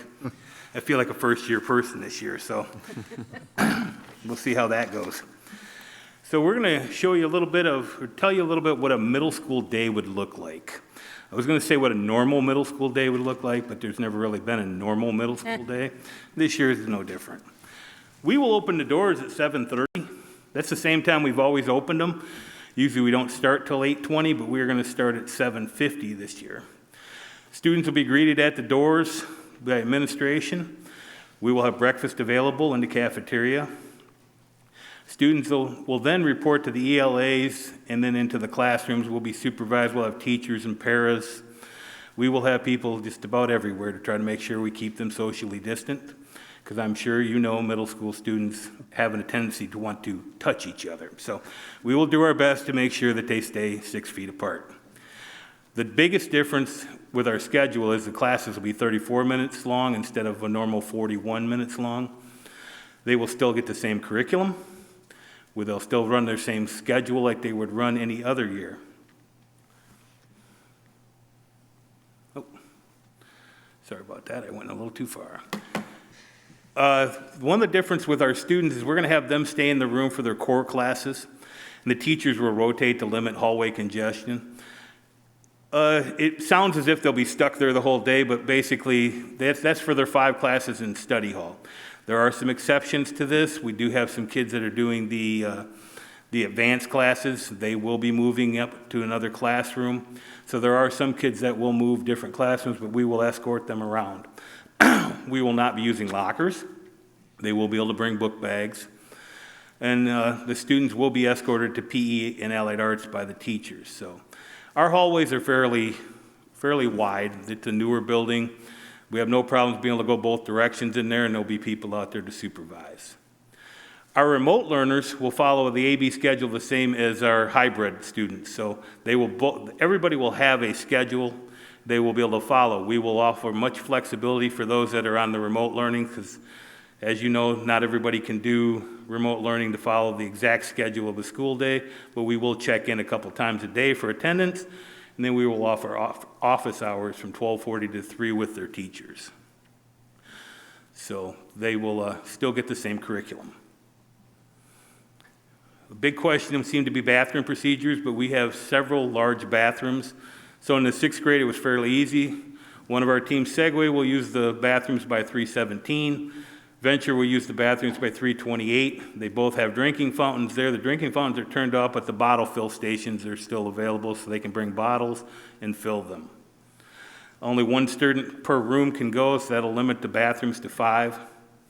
You won't have any problems there. 7th grade, what they'll do is they have one set of bathrooms, so what we'll do is we'll do even and odd periods. And that way, again, it limits it to 5. Same with the 8th grade. They'll do even and odd. If we have an emergencies, they can call the nurse's office. We can get somebody down there to help somebody that has to go to the bathroom on a period that's not even or odd for them, but we will make it work. But we will not have large groups going into the bathroom, so that should not be a problem. Now the grid. This is what a normal day will look like. This is where most of the questions will come from, but if you look up there at the 6th grade, it shows you the different teams. They have core classes the first 3 hours. Then they have a study hall, which is also the performance music time. Then they have another core class. Then they would have PE or allied arts, 2 of the next 3 periods. And they'd have one more core class. So basically, that's when everybody would be going out to the different classes, and they'd leave the classroom there. 7th grade, it sets up very similar. They'd have 2 core classes. Then they would have a PE or allied arts. Same thing for the next 3 hours. And then they have 2 core classes, and then their study hall and performance music is the last hour of the day. 8th grade, they start off with PE and allied arts the first 2 hours of the day. They're only getting 2 hours to get everything through, because the biggest thing we did is cut a 9-period schedule down to 8 periods. But we didn't take anything out except lunch, because we're not serving that. So that's why it's an 8-period day. Then you'd have 2 core classes, study hall, performance music, then 3 core classes. It shows the PE rotation. They have 8th grade, then 3 7th grade classes, then 3 6th grade classes. The allied arts does the same thing, and performance music's down on the bottom. That just follows the study hall schedule. So basically, that is about as normal as the school year usually looks, except the classes are much smaller. PE will be able to use the facilities we have. We have the 2 gymnasiums, we have the fitness room, but for the most part, we will try to be outside as much as the weather will allow us. And you heard with performance music, for 2 of them, they'll try to be outside as much as they can be too. They would not be able to perform inside, and then orchestra will be able to use their room. So basically, student lunch and exits. Lunches will be delivered last period. We will find out who's ordered lunches and get them to the last period class. They will leave the school with them. We will escort them, try to use as many doors as we can so we don't have a large congestion of 450 people trying to leave all at once. We have the buses on one side. We have the parking lot with the parent pickup on the other. It'll be supervised by teachers and administration. We will try to ask the students that are walking to leave immediately and not congregate out front. That'll be tough for some of them, but I think they'll get used to it. Bus riders will be on the north side. The riders will be picked up on the east side. Nothing changes there. I think they pretty much ran that same program for a lot of years, most of the people. After we train the 6th grade parents, we'll be all set, and that usually takes a week or so. We work the parking lots pretty good there. Questions for the middle school? Will there be snacks allowed during the day? During the study halls, they will be allowed to bring snacks. We are not selling snacks. We're not using the cafeteria. But yes, they can bring their own snacks and eat them there. So if the students are staying in their classroom for core, Yes, if I'm not in a science classroom, am I doing science? we can move for times they're doing labs, because we don't have to use the science classrooms all the time. So if there's a lab and they want to move, I mean, we're not telling students they can't move, we're just trying to limit the amount of movement. The less we have them walking the halls by themselves, the less problems we will have.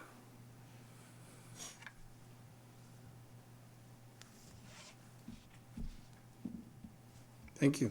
Thank you.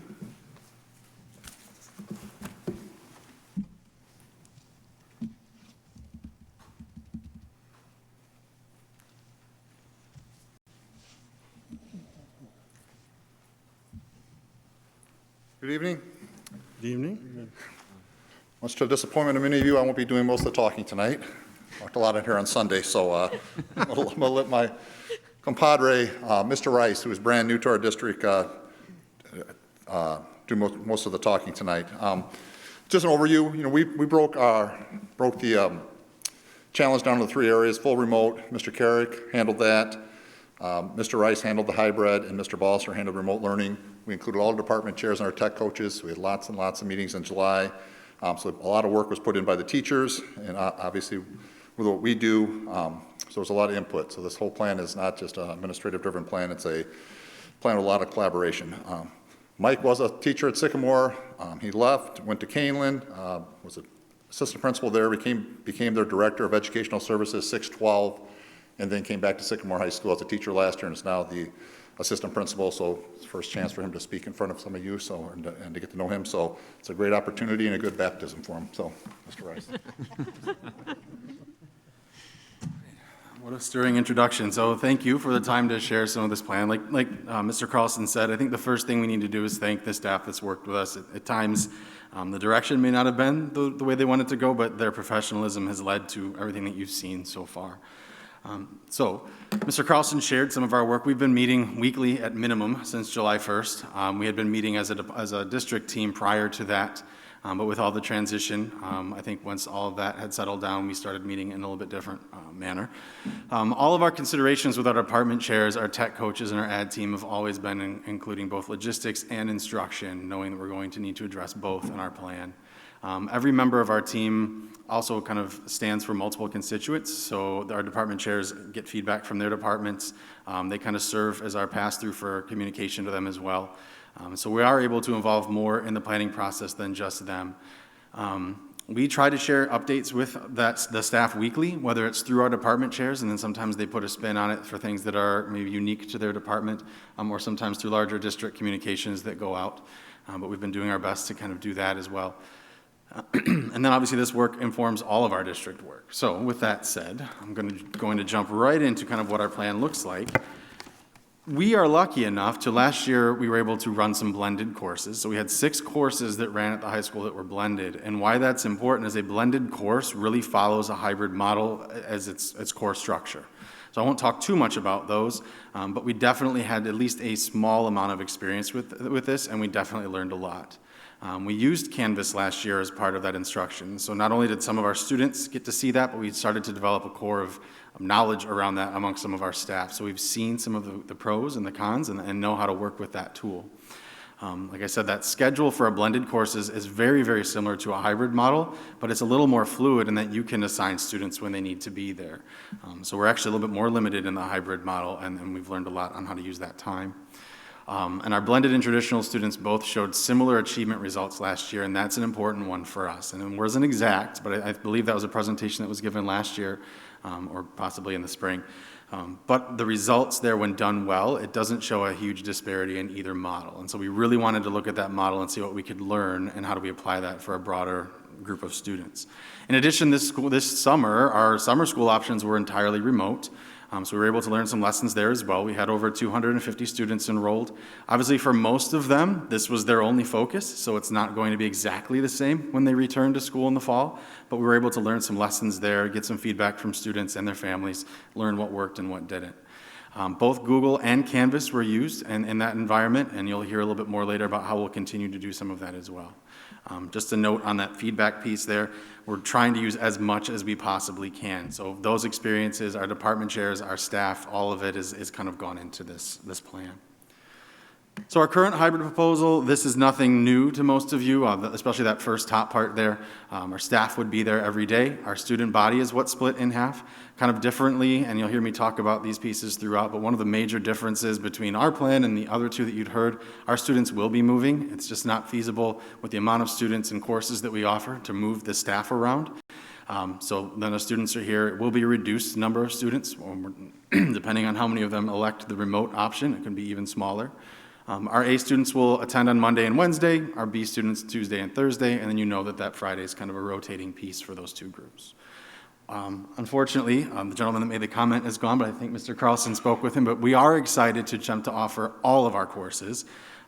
That's important to us from an instructional standpoint, but it also logistically works with a high school schedule. It'd be very difficult to pull out a set of courses or a planning period or pieces the way a high school schedule is developed. So for multiple reasons, we want to offer all of those, primarily for the instructional benefits. That includes KEC courses. We're working closely with them to talk about what their schedule looks like and how we can merge that with our own. We know it won't be perfect, and there'll be some places we have to work with them and they have to work with us, but we're confident that we can do it. And it goes all the way down into our classes. You heard about music tonight. PE will be meeting. Even our classes like welding and those very hands-on classes, we're working with those individual instructors. How do we make it that a safe environment? How do we sanitize things? And how do we offer a similar experience to what we've done in the past? 0 hours, still something we're planning on offering. So again, kind of the chorus you've heard, we're trying to keep this as similar as we possibly can for students. In our current structure right now, our class periods are about 38 minutes long. Typically they're 45, so we are losing some time there. Our passing periods, we've extended them a bit to about 8 minutes. They're typically 5, wanting to accommodate some of that social distancing and that moving through the halls. You'll see on a future slide, we have some one-way stairwells, and we've got our hallways split up a little bit to aid in that. We'll monitor that. I think probably most of us could go, wait, you're giving them more time, not less? But we feel like we're going to start there, and as we see if that's appropriate, we'll keep it. If we need to reduce it or extend it, we will. Our fully remote proposal is similar to the rest of the levels. We built it on top of our hybrid model. We know that we're going to have to be flexible. Nimble, I think, is the word that we've been using lately. So we wanted to make a system where students could move in and out, whether that was at a 9-week situation or whether that was a student needing to self-quarantine for 2 weeks, not wanting to force them into a remote choice. And so again, that speaks to some comments that have been made of wanting to make sure these two plans are as equal as possible. So we had some priority in enabling that ease of transition between the formats, but also in enabling our staff to be able to teach effectively and not wanting to hand them two different educational paradigms and saying, both of these are completely different from how you've taught in the past, and go learn them both and be awesome at them. So we were trying to make these as similar as we possibly can. So in order to do that, right now, our fully remote students would be enrolled in a section right alongside their hybrid peers. They would have that same teacher of record. They would have the same amount of instruction, the same assignments, the same feedback, because that would be their classroom teacher that's providing that for them. What that model lacks, however, would be the ability for that student to be there face-to-face with that teacher. So how we're trying to support that. Remote students, they'd be able to schedule office hours.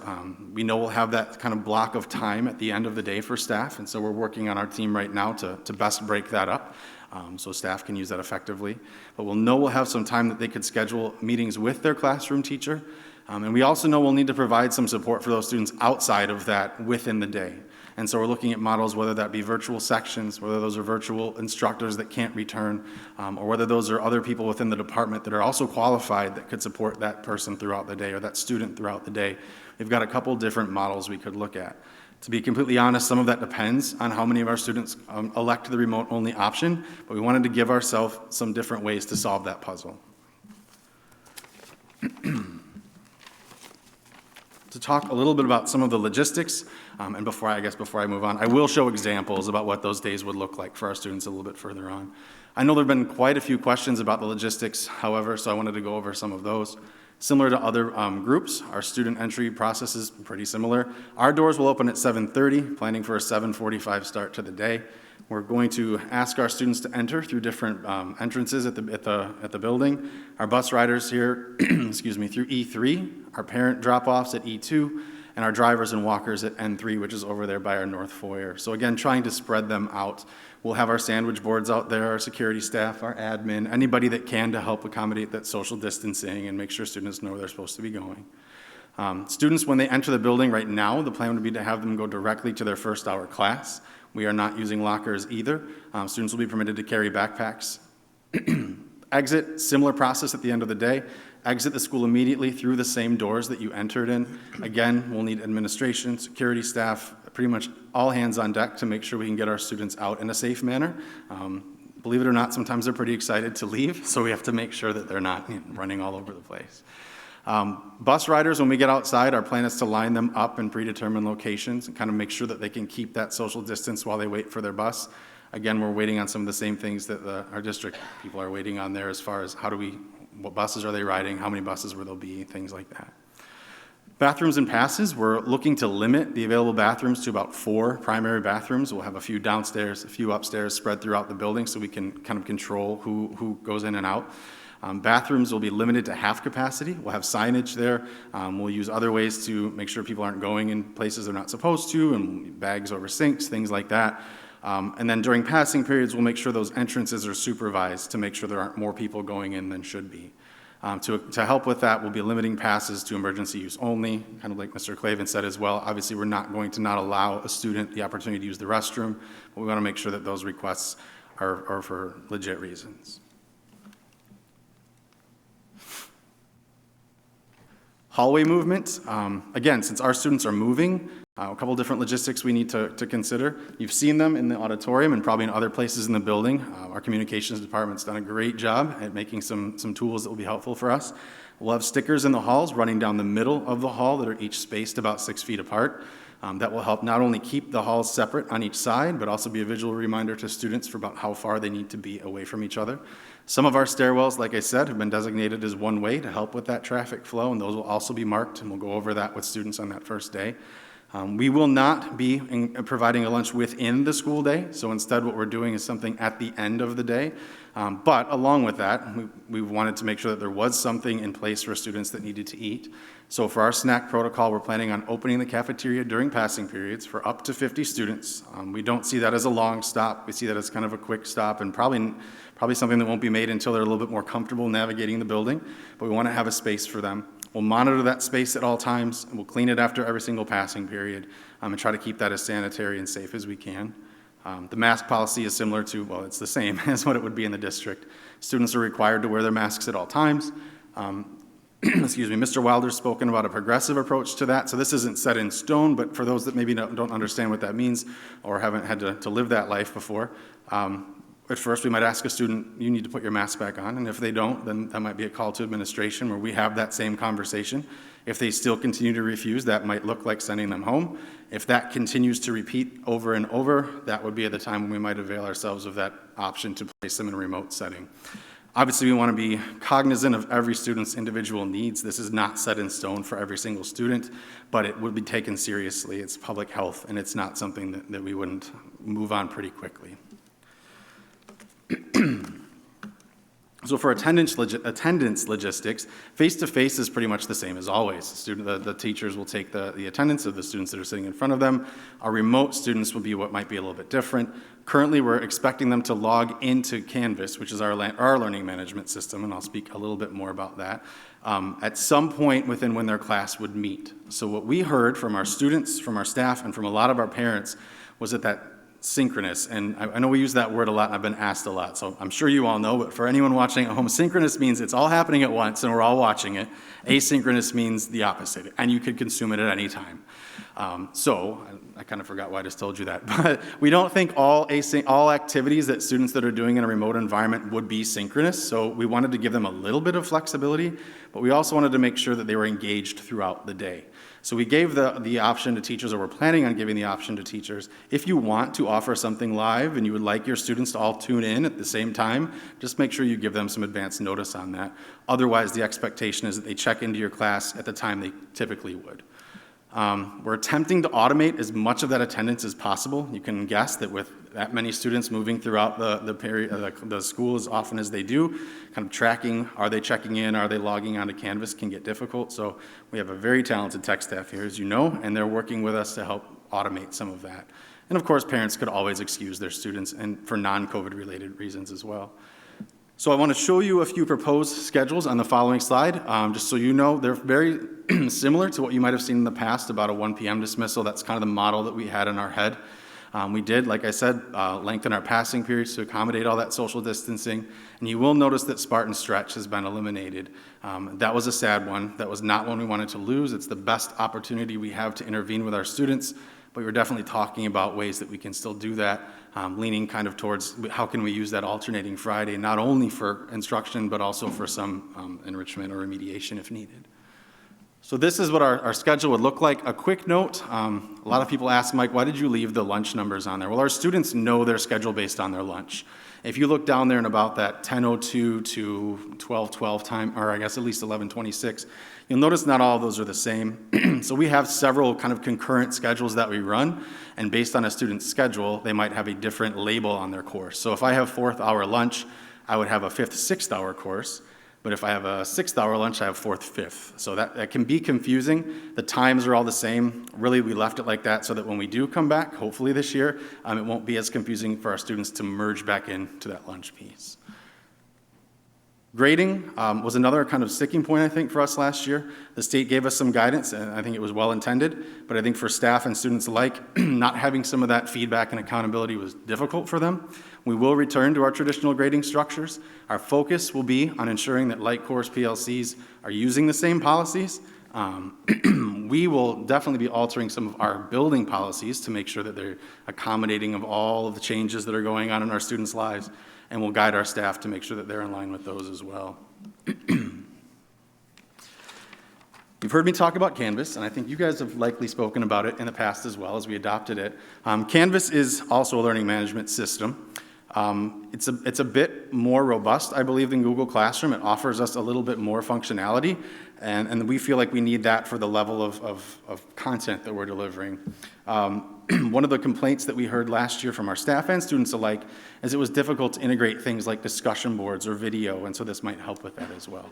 So the expectations that we have from our students, all of our staff is expected to use Canvas this year, and that will be a difficult transition for some of them, and we know it. A lot of our professional development has been geared towards how to make that transition and showing them the kind of the tips and tricks of Canvas.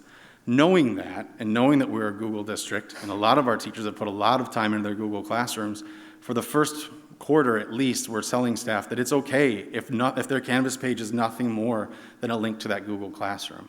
What our goal is to try to pull everything onto one stop for students. When you log on to Canvas, all of their classes are listed for them. There's an integrated calendar. There's an integrated messaging feature. And so if I'm a student, if I log on to my Canvas account, I can see what's due for all of my classes when, but that's only if all my teachers are using it. So we'll slowly make that transition, but we don't want the instructional capacity to suffer. So that's why we're doing it a little bit more slowly than saying, all right, we're all going right now. Our goal is still to move the staff in that direction as quickly as possible, making sure that they feel supported while they make that transition. As far as communication goes from our staff, using Canvas, each week we'll ask them to post an overview of what will be happening in their class. Along with that post would be a video. We heard that loss of connection of faces was a really big one, and we know that building those connections is going to be even harder this year, so every little opportunity we have, we're going to take to try to show our faces and build those connections. Along with those weekly updates, also we're expecting daily updates for both your A and B students. These don't have to be long. Our teachers are used to right now posting the I can statements for their lessons, and this is what our goals are for the day. Doing the same thing for their students. Being in the classroom last year in the spring, I needed to do that. I taught freshmen, and even though I would outline for them in what I thought was great detail, what I expected of them to do, I got a million emails a day about, Mr. Rice, how should I spend my time today? So I found myself doing this as well. A lot of our staff have said that they found this to be best practice. Google Classroom is still viable when we talk about assignments, so anything that a teacher has built, done, or used within Google in the past can still be used as part of Google Classroom, but it can also be integrated directly into Canvas. Canvas and Google play very well together, and that was important to us. We didn't want a tool that had to be completely learned from the ground up, so the ability for staff to use all these things they spent years building was important to us. And the other added benefit of Canvas is that all of those assignments, all those handouts, rubrics, videos, links, they're all in one place. So especially we have students moving around so much, some of them remote, some of them only here every other day. We want to make sure that it's easy for them, for their parents, for their case managers to find the things they need.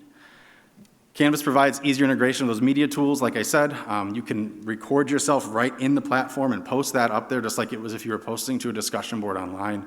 You don't have to use external tools. Screencastify will actually enhance that ability even more, so I'm very excited that we have that tool. And it also provides a platform to integrate discussion boards. So that's another piece that, especially as we're trying to get our students talking to each other and really using that information, it was difficult sometimes to do that on Google Classroom. So what would it actually look like? So if we look at a Monday in the hybrid model, and this would be for our student that's in class, this would be very similar to what they might be doing last year or 2 years ago or 3 years ago. All of this is made up, so please don't hold me to any of these things. But for example, I'll go through these a little bit more specifically because I want to show how all the different days relate. If I were a sophomore student, I might be in English 2, and my first hour class, I might be working on some small group pieces with my teacher. That's pretty consistent to what we're doing now. Spanish 2, it might be pretty typical for me to have some conversations and for my teacher to want to see me using that vocabulary in context. That can still happen. PE, they can still go outside, and we're planning on using that option, as my colleagues have suggested, as often as possible, and do some socially distanced physical activity. So again, not much different. Geometry here might be a Q&A with the teacher, bringing in your homework and saying, this is what I worked on last night, what did I get wrong, what did I do, what do I need to change, pieces like that. Brain break or study hall is an opportunity for students to check in with their teachers. They can work on their activities or just take that brain break if they need it. Chemistry might look like a lab. And art might be a check-in with that teacher on the project that you're working on. So again, those are very, very similar to what we might be doing in a typical environment. So then what was that student doing if they're not in class that day? So the B students in this model. These all tie together. So in English 2, that student working on the same paper could be working on home independently, reading some sort of a mentor text that they want to learn from and then apply to their own writing. That's a typical assignment that we would give now, but that would typically be homework, bring it in the next day. I actually believe it could be more robust if given a little bit more time. So I know we have staff working on pieces like that and how to bring more meaningful pieces into their instruction. Not that it's not meaningful now. Spanish 2, they might be working on some independent vocabulary review. There are tools out there they might submit themselves speaking so that a teacher could still see that as opposed to being able to walk around the classroom. PE, they might be doing a workout they themselves designed, a better way to actually assess them on that life skill than if they can build it on their own. So I've talked to a few PE teachers that have said that's a direction they'd like to go. Geometry might be independently reviewing something a teacher created. So you've heard about us pushing out lessons, so here's an example of that. This is called the flipped classroom for a lot of people. If you record your lecture and push it out to your students and they watch that before they get there, you can spend your class time really working on the content and with the content as opposed to delivering it. So I think what this offers us is an opportunity to do more hands-on application when the students are in front of us and less of that kind of direct instruction piece.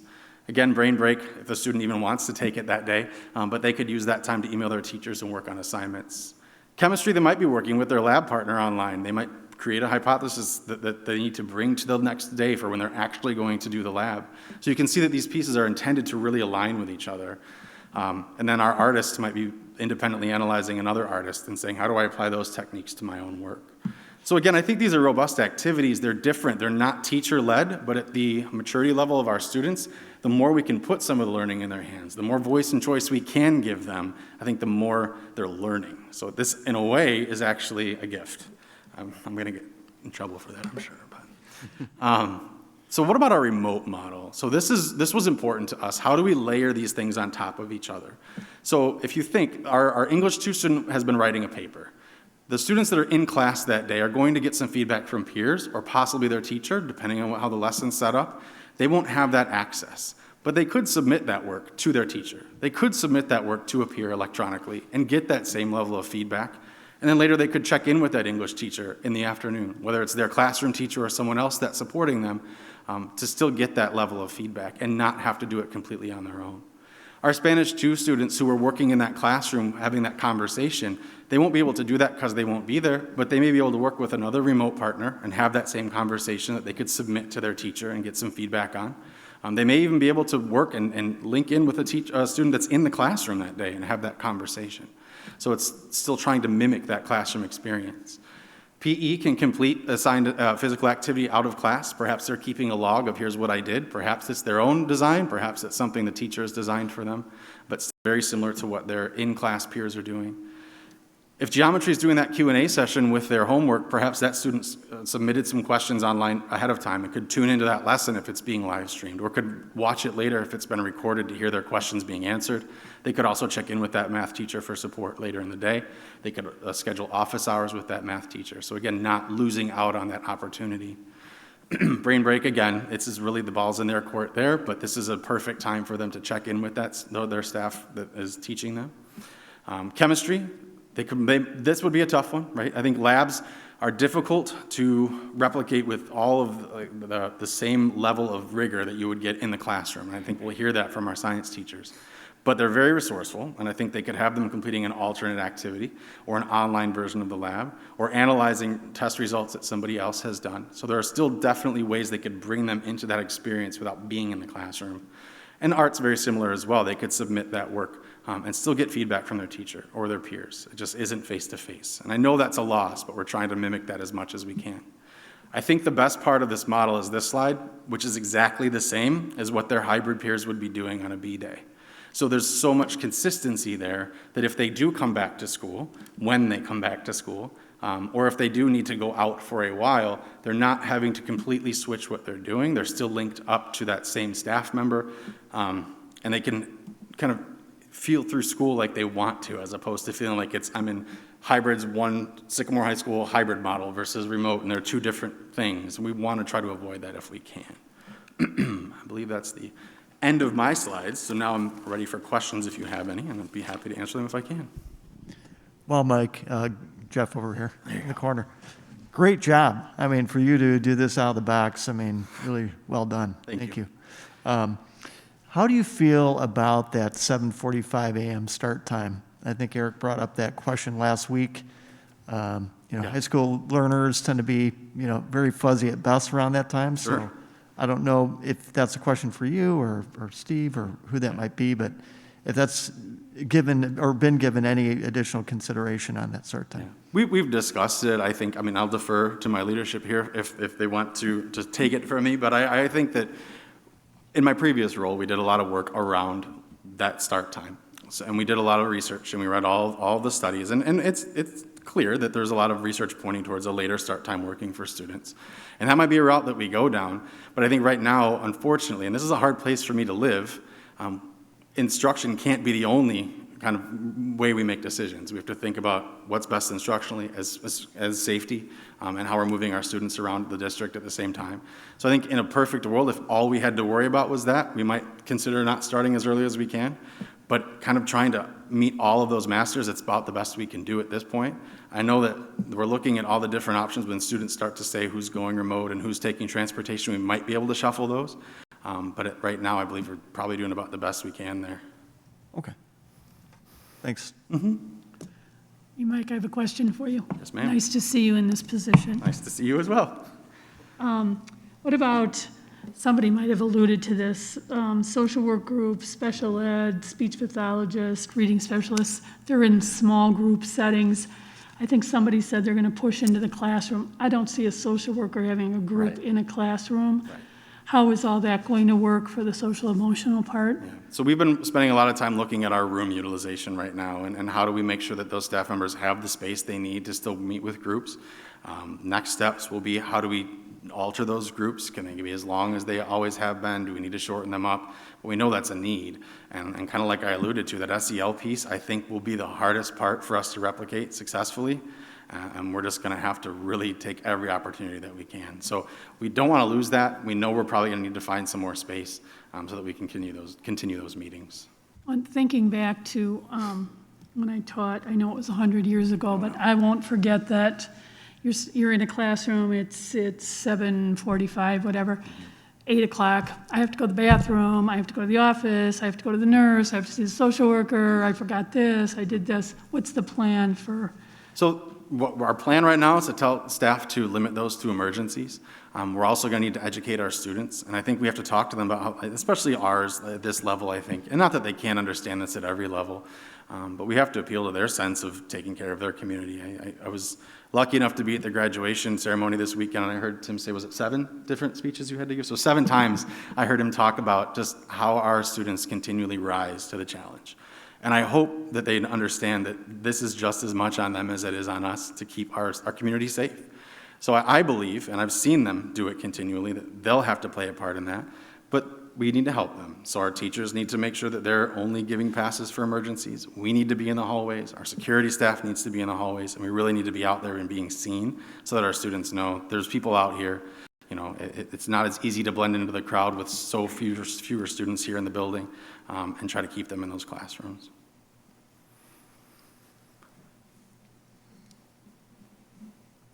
I'm assuming there won't be fire drills, lockdowns. Likely not. We're going to keep them on the calendar just in case, but if we, I don't think we'll be using them unless we're given other direction from the state. So.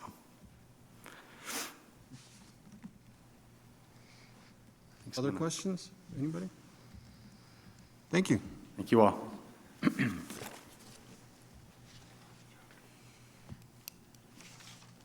That concludes the superintendent's report. I didn't talk very much at all. You heard from the experts who've been in the trenches, working with their groups in the schools and at their level. So that's about as direct access as you get. I appreciate everybody coming tonight. It was great information, and appreciate the questions from the board. Yes, thanks for all those presentations, and I do think that this really helped to kind of flesh out what the program's really gonna look like. Still is a little hard to wrap our heads around it, but I think as we kind of go through, we'll get the hang of it. But this really helps quite a bit. I hope will we have this posted online for people to take a look at? Yeah, absolutely. Then we'll move on to the next item, which is a motion to go into executive session for the consideration of matters related to the appointment, employment, discipline, or dismissal of personnel. So move. Is there a second? Second, Jones.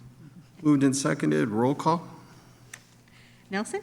Yes. Wren? Yes. Shiloh? Yes. Davy? Yes. Jacobson? Yes. Jones? Yes. Dombeck? Yes. Motion carried. All right, we'll adjourn to executive session, and then we'll return to take our final vote and conclude the meeting. All that detail. Yes, thank you very much. Definitely.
ready, Kathy?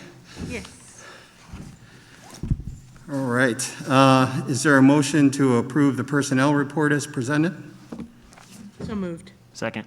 Moved and seconded. Roll call?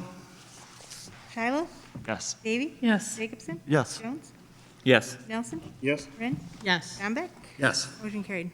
Is there a motion to adjourn? So moved, Jones. Second, Jacobson. All in favor? Aye. All right, we stand adjourned. Thank you. Thank you, everybody. Thank you once again.